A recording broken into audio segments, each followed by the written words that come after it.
ভালো আছি। দেখো সকাল সকাল মানে অনেকক্ষণে উঠে পড়েছি, এখন বাজছে প্রায় 12টা। এখন থেকে ভিডিওটা স্টার্ট করেছি। সকালে সব কিছু কাজ কমপ্লিট করে এই আয়ুষকে চান টান করিয়ে খাইয়ে আয়ুষকে এখন খেলতে দিয়ে দিয়েছি। যে এখন আয়ুষ এখন ওই যে খেলা করছে, আর আমি ভাবলাম ভিডিওটা স্টার্ট করি। আর আজকে কি রান্না করব সেটাই তোমাদের সঙ্গে শেয়ার করব। আজকে সেরকম কিছু রান্না করব না, যেহেতু শরীরটা একটু ভালো নয়, ভালো লাগছে না, মাথা যন্ত্রণা প্রচণ্ড হচ্ছে, সেই জন্যই। আর কালকে মার্কেট দিয়ে গেছিলাম, সন্ধেবেলার সময় তোমার ছাতু নিয়ে এসেছিলাম 1 প্যাকেট, সেই ছাতুটাই আজকে ভাজবো। আর এই দেখো এখানে আয়ুষ কি করছে, এই যে একটা ফেবিক গাম কিনে নিয়ে এসেছে আর আটা দিয়ে সারাদিন ওই করছে, কারণ এখানে স্কুল যায় না, সারাদিনে যে ঘরের ভেতরে বসে আছে এটা ওটা সেটা নিয়ে শুধু ঘেঁটেই যাচ্ছে। আর এই যে এইদিকে দেখো কেমন নোংরা করেছে, এই যে দুর্গা ঠাকুরকে কি অবস্থা করেছে। আর এই যে এক ডাব্বা ক্রে কিনে নিয়ে এসেছে, এই যে এই ক্রেগুলো হচ্ছে হাওয়াতে শক্ত হয়ে যায় না। আর একটা যে ধরনের ক্রে আছে সেটা তৈরি করার পর 1 ঘন্টা রেখে দিলেই স্পঞ্জের মতন হয়ে যায়। আর ওই জন্য এইটাই কিনে দিয়েছি, যেহেতু ওইটা স্পঞ্জ হয়ে যায় আর খেলা যায় না, কিন্তু এইটা পরেও খেলা যাবে। মানে এই যে দেখো এরম করে দিয়েছে, কিন্তু পরেও এটা খেলা যাবে, সেই জন্যই এইটাই কিনে দিয়েছি, যাতে একবারে সবসময় যাতে না কেনা হয়। পরেই চলে এলাম রান্নাঘরে রান্না করার জন্য।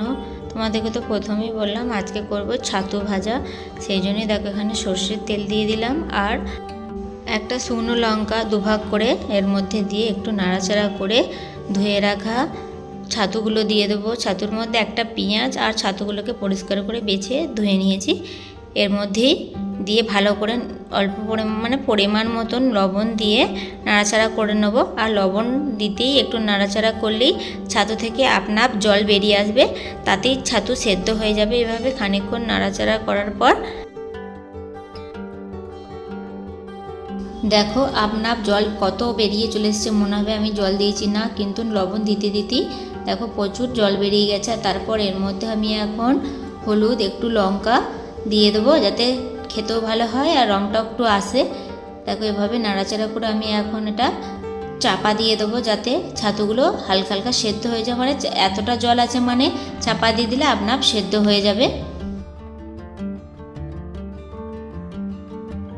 এখানে দেখতেই পাচ্ছ, দেখো জলটা আমার পুরোপুরি প্রায় শুকিয়ে গেছে আর ছাতুগুলো বেশ সেদ্ধও হয়ে গেছে।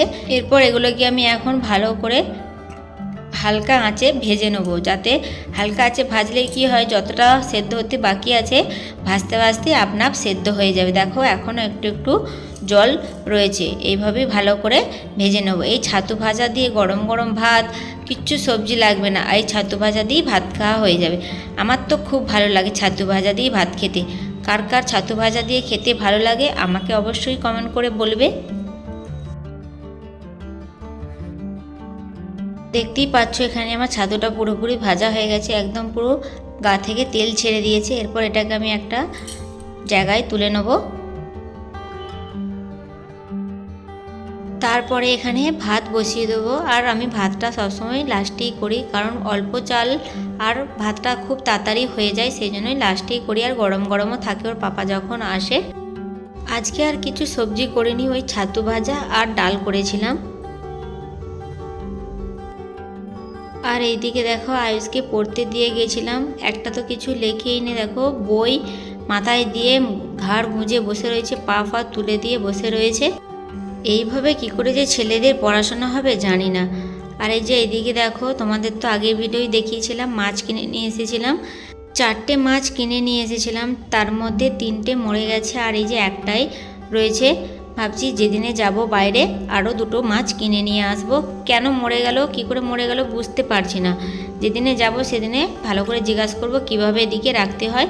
দেখো রান্না টান্না কমপ্লিট হয়ে যেয়ে আমি এখানে সব কিছু গুছিয়ে নিয়েছি। দেখো এখনও পর্যন্ত আয়ুষ লিখে যাচ্ছে কখন আমার রান্না কমপ্লিট হয়ে গেল, তাও দেখো এখনও ওর লেখা কমপ্লিট হলো না। এই দিকে সব কিছু গুছিয়ে গাছিয়ে চলে গেছিলাম ছাদে জামা কাপড় আনতে। দেখো জামা কাপড়গুলো নিয়ে চলে এসেছি, একবারে গুছিয়ে তুলে দেবো। আর দেখতেই পাচ্ছ এখনও অবধি ও বসে বসে লিখে যাচ্ছে। আর এত মাটো কি বলবো, যেহেতু পড়ার ইচ্ছা নেই সেই জন্য ও আরও লেট হচ্ছে। আর আজকে আমার শরীরটাও না ঠিক মতো সেরকম ভালো নেই, যে ওকে বসিয়ে আরও খানিকক্ষণ পড়াবো। সেই জন্যই ও যা করছে আর আমি এদিকে একটু তাড়াতাড়ি করেই জিনিসগুলো গুছিয়ে দিচ্ছি যাতে একটু শোবো বলে। তোমাদেরকে তো প্রথমেই বললাম আজকে শরীরটা একটু খারাপ, মাথার যন্ত্রণা হচ্ছে, পেটের যন্ত্রণা হচ্ছে। বললাম সকালের দিকে অতটা বেশি হয়নি, কিন্তু পরপর যখন যত বেলা হচ্ছে আর কি, সব রান্না কমপ্লিট করার পর এখন দেখছি একটু বেশি পরিমাণেই হচ্ছে, মনে হচ্ছে গ্যাস হয়ে গেছে আর পেটও গরম হয়ে গেছে। আর যেহেতু সেই জন্যই ভাবলাম একটুখানি গ্লুকন্ডির জল করে খেয়ে নিই যাতে পেটটা একটু ঠান্ডা হয়। প্রচণ্ডই যন্ত্রণা হচ্ছে। আমি একটু মাথাটা এরকম করে বসেছিলাম আর আয়ুষ কী করেছে, ভিডিও করছে, বলছে তোমার কি হয়েছে? আমি বলছি আমার পেটে যন্ত্রণা হচ্ছে। তার সঙ্গে একটা গ্যাসেরও ওষুধ খেয়ে নিয়েছিলাম, যদি কমে যায়, আর যদি না কমে তাহলে সন্ধেবেলা ডাক্তার দেখাতে যেতে হবে। আর বাইরে থাকি কি না সবটাই তোমাকে নিজেকেই করতে হবে। এখানে আর কোনো মা বা দিদি বা শাশুড়ি কেউই নেই, এখানে যেহেতু আমি একাই, আর বড় চলে গেছে দোকানে, সেই জন্যই এখন নিজেকেই সব কিছু করতে হবে।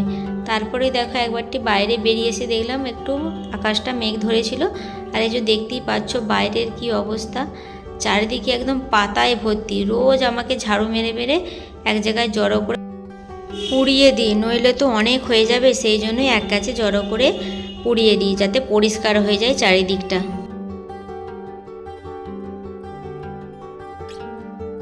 দুপুরে খাওয়া দাওয়া করে শুয়েছিলাম, তারপরে ঘুম থেকে উঠে মুখে হাতে ভালো করে জল দিয়ে নিচ্ছি, কারণ আয়ুষকে টিউশনে নিয়ে যাবো। আর মাথাটাও যেহেতু যন্ত্রণা হচ্ছে সেই জন্য মাথাতেও অল্প পরিমাণে একটু জল দিয়ে দিলাম, দিয়ে আয়ুষকে এখন রেডি করে টিউশনে নিয়ে যাব।